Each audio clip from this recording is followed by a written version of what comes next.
জয় মা বিপদনাশিনী। মার পুজো আসছে আর আমি করব না তা কখনো হয়? আষাঢ় মাসে এই লাস্ট পুজো ছিল, এই বিপদনাশিনী পুজো, তাই আমি ব্রত ছিলাম। আমি শুক্রবারে না, শনিবার দিনগা এই ব্রত আমি পুরো করেছি।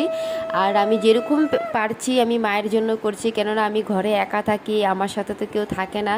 তো আমি আমার মেয়েকে দুজনে মিলে আমরা পুজো অর্চনা করে দিয়েছি, আর আমি মাকে আরতি করছি। আর মার জন্য আমি শুধু ফল আমি বলে দিই কী কী এনে কেটে রেখেছি। কাঁঠাল, আনারস আর আম ছিল, আর তিনটা মানে তিনটা না, মানে বাতাসা ছিল, আর তিনটা পান তাম্বুল ছিল।